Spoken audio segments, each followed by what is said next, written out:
انشاءاللہ آیت نمبر 94 سے ہم شروع کریں گے.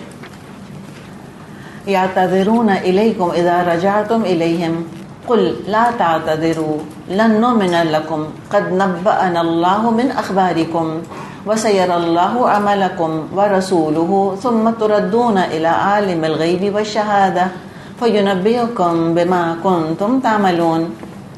تم جب پلٹ کر ان کے پاس پہنچو گے تو یہ طرح طرح کے عذرات پیش کریں گے، مگر تم صاف کہہ دینا کہ بہانے مت کرو، ہم تمہاری کسی بات کا اعتبار نہ کریں گے. اللہ نے ہم کو تمہارے حالات بتا دیے ہیں، اب اللہ اور اس کا رسول تمہارا طرز عمل دیکھے گا، پھر تم اس کی طرف پلٹائے جاؤ گے جو کہ کھلے اور چھپے سب کا جاننے والا ہے، اور وہ تم کو بتا دے گا تم کیا کچھ کرتے رہے. اب یہاں جو ذکر آ رہا ہے یہ تبوک سے واپسی کا ذکر ہے، اور اللہ نے پہلے بتا دیا نبی اکرم صلی اللہ علیہ وسلم کو کہ آپ جب تبوک سے واپس لوٹیں گے اور آپ الحمدللہ اللہ کے کرم فضل سے فاتحانہ شان کے ساتھ واپس تشریف لائے، تو اب یہ واپس آ کر منافق بہانے بنائیں گے. اچھا، ایک منافق کون سے تھے؟ جو تبوک میں پر جانے سے پہلے بہانے بنا چکے تھے، ان کا ذکر آ گیا. اب یہ کون سے ہیں؟ یہ وہ منافق ہیں جنہوں نے تبوک کے لیے نکلنے کا جب اعلان ہوا تھا اس وقت انہوں نے اتنی زحمت بھی نہیں کی تھی کہ بہانے ہی بنا دیتے آ کر. ایسے یہ نافرمان تھے، فیس سیونگ کے لیے بھی بہانہ نہیں بنایا، ایسا ہلکا سمجھا اللہ کے اور رسول صلی اللہ علیہ وسلم کے حکم کو، کوئی ویلیو ہی نہیں تھی، ایسا اس کو نظر انداز کیا تھا، ایسا اگنور کیا تھا جیسے کوئی اٹس نو بگ ڈیل. خود ہی گھر بیٹھ گئے تھے.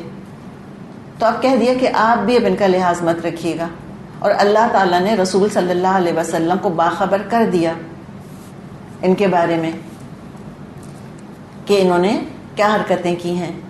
لیکن اس کے باوجود بھی دیکھیں اتنا بڑا جرم انہوں نے کیا، اتنی نافرمانی کری، اب بھی ایک موقع پھر دیا جا رہا ہے کہ اپنی روش پر غور کر لو، خدا خوفی پیدا کر لو، عمل کر کے دکھاؤ، اور پھر حساب لینے والا تو اللہ ہی ہے. تو اللہ دیکھ رہا ہے اور رسول دیکھ رہے ہیں، وہ تمہیں جج کریں گے، پھر اللہ کے پاس جاؤ گے اور حساب تو پھر اللہ ہی لے گا. سَيَحْلِفُونَ بِاللَّهِ لَكُمْ إِذَا انقَلَبْتُمْ إِلَيْهِمْ لِتُعْرِضُوا عَنْهُمْ فَأَعْرِضُوا عَنْهُمْ إِنَّهُمْ رِجْسٌ وَمَأْوَاهُمْ جَهَنَّمُ جَزَاءً بِمَا كَانُوا يَكْسِبُونَ. تمہاری واپسی پر تمہارے سامنے قسمیں کھائیں گے تاکہ تم ان سے صرف نظر کرو، تو بے شک تم ان سے صرف نظر کر لو، کیونکہ یہ گندگی ہیں اور ان کا اصل مقام جہنم ہے جو ان کی کمائی کے بدلے میں ان کو نصیب ہوگی. تو منافقوں نے چاہا کہ ان کو ایکسکیوز کیا جائے، نرمی کا، محبت کا، ہمدردی کا مظاہرہ کیا جائے. آپ دیکھیں یہ ایک اور ہم کہتے ہیں چوری اوپر سے سینہ زوری، یہ بھی فرار حاصل کرنے والوں کا، عمل نہ کرنے والوں کا، نافرمانی کرنے والوں کا، اللہ رسول کی بات نہ ماننے والوں کا ایک یہ بھی انداز سامنے آتا ہے انسان کے. ایک تو بات نہیں مانتے، کھلی نافرمانی کرتے، کھلم کھلا گناہ کرتے، اوپر سے پریشر یہ ہوتا ہے کہ تم ہم سے ہمدردی کرو، تم ہم سے محبت کرو، تم ہماری مجبوریوں کو ماننے کا اظہار کرو، نرمی کا معاملہ کرو، کہو کہ وہ بیچارے تم کتنے مجبور تھے، تم عمل نہیں کر رہے، تم اللہ کی بات نہیں مان رہے، لیکن تم پھر بھی کتنے اچھے ہو. اور یہ 100% آج LGBT میں ہمیں نظر آ رہا ہے. یہ جو گیز اور لیسبینز ہیں ان کا یہ دباؤ نہیں ہے صرف کہ تم ہمیں قبول کرو، ان کا دباؤ یہ ہے کہ نہ صرف تم ہم کو قبول کرو بلکہ جو ہم کو قبول نہیں کر رہے ان سے ہمارا دفاع کرو، اور جو یہ کہہ رہے ہیں ہاتھ پاؤں نہیں، صرف زبان سے بھی جو ہمیں کنڈیم کر رہے ہیں تم ان کو چپ کراؤ. اور تم کو چاہیے کہ تم ورلڈ اوپینین ہمارے فیور میں لے کر آؤ کہ ہم کتنے سویٹ ہیں، کتنے مجبور ہیں، کتنے معصوم ہیں اور کتنے اچھے ہیں. کہو، یہ پریشر ہے. لیو اینڈ لیٹ لیو بھی نہیں ہے کہ تمہارے لیے تمہارا اوپینین، ہمارے لیے ہمارا opinion. We think being gay is no problem, you think being gay is a problem. نہیں، وہ کہتے ہیں تم کو یہ کہنے کا بھی حق نہیں ہے کہ بینگ اے گے از اے پرابلم. ہم تم کو یہ کہنے کی اجازت بھی نہیں دیں گے. تم یہ بھی نہیں کہہ سکتے کہ گے ہونا غلط بات ہے. نہیں، تم کو کہنا پڑے گا کہ نہیں اچھی بات ہے، یہ بالکل صحیح ہے، یہ بیچارے ہیں، تم کو ترس کھانا پڑے گا ہمارے اوپر. تو بالکل یہی ان کا بھی انداز تھا کہ تم نہ صرف ہمیں ایکسکیوز کرو بلکہ ہمدردی کرو ہمارے ساتھ. تو ہمیں محبت کے ساتھ اپنے پاس لے کر آؤ، نرمی کا معاملہ کرو ہمارے ساتھ، ہماری مجبوریوں کو تم سمجھو. اللہ فرما رہا ہے کہ فَأَعْرِضُوا عَنْهُمْ، ٹھیک ہے، ناراضگی کے ساتھ، حقارت کے ساتھ آپ ان کو اگنور کر دیجئے. اِنَّهُمْ رِجْس، یہ گندگی ہیں، وَمَأْوَاهُمْ جہنم، اور ان کا ٹھکانہ جہنم ہے. یہ جزا ہے جو انہوں نے کمائی کی تھی اس کے بدلے. ابن عباس رضی اللہ عنہما کہتے ہیں کہ اس کا مطلب ہے ان کے ساتھ سلام کلام چھوڑ دو. ان منافقوں کے ساتھ ان کو اس طرح دور کرو جیسے گندگی کو دور رکھا جاتا ہے، اوائڈ کرو. اعراض کا ایک مطلب تو یہ ہوا نا کہ ان کو اوائڈ کرو، اگنور کر دو، ان کو زیادہ ان کے ساتھ سوشل کانٹیکٹ نہ رکھو، سوشل ڈسٹینسنگ کر لو ان کے ساتھ. یہ ہمیں اچھی طرح لفظ سمجھ آ جائے گا. اور اعراض کا ایک مطلب یہ بھی لیا گیا ہے کہ فَأَعْرِضُوا عَنْهُمْ، کہ ان سے اعراض کیجئے، ان سے آپ لوگ اعراض کریں. یعنی مسلمانوں سے کہا کہ تم سب ان سے اعراض کرو، یعنی کیا کہ ان کے جھوٹے بہانے قسمیں قبول کر لو. یہ ایک اور اعراض ہے. جو یہ کہہ رہے ہیں کہو کہ ہاں فیس ویلیو پہ لے لو، کوئی سزا ان کو نہیں دو.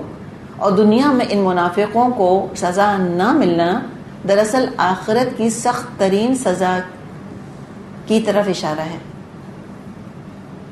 کہ آخرت میں اپنے آپ کو سخت سزا کے لیے یہ پیش کرنے والے ہیں. یحلفون لکم لترضوا عنہم فإن ترضوا عنہم فإن اللہ لا یرضى عن القوم الفاسقین. یہ تمہارے سامنے قسمیں کھائیں گے تاکہ تم ان سے راضی ہو جاؤ، حالانکہ اگر تم ان سے راضی ہو بھی گئے تو اللہ ہرگز ایسے فاسق لوگوں سے راضی نہ ہوگا. یہ بہت اہم بات ہے. کہنے کو تو سمپل سی بات ہے کہ ان ترضوا عنہم فإن اللہ لا یرضى عن القوم الفاسقین. سننے میں بات بڑی سمپل ہے، دراصل بڑی سٹرن وارننگ ہے اس میں اللہ تعالیٰ کی کہ یہ مت سمجھنا کہ صرف نافرمانی اور گناہ، نافرمانی کرنا گناہ ہے. یہ مت سمجھنا تم اے لوگو کہ صرف جو گناہ کر رہا ہے بس وہی گناہ گار ہے. خود نافرمانی نہ کرنا لیکن دوسروں کی نافرمانی پر راضی رہنا، اس کو ٹھیک سمجھنا، یہ خود اللہ کو ناراض کرنے والا عمل ہے.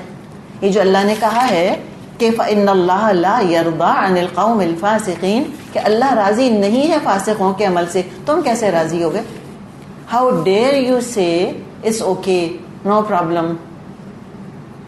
تم کہہ نہیں سکتے. یہ گناہوں کو دیکھ کر قبول نہیں کیا جاتا، جسٹیفائی نہیں کیا جاتا. گناہوں کو دیکھ کر نہیں عن المنکر کیا جاتا ہے، انذار کیا جاتا ہے. یہ نہیں کہتے کہ ہاں ٹھیک ہے اللہ سب معاف کر دے گا، بیچارے ہیں، ان کی مجبوری ہے گناہ کرنا، یہ بیچارے زبردستی اللہ رسول کی نافرمانی کر رہے ہیں. نہیں، یہ نہیں کیا جا سکتا. جس لیول پر، جس ڈگری تک، جس طرح، جس طریقے سے ممکن ہو اپنی ناپسندیدگی کا اظہار کر دینا چاہیے.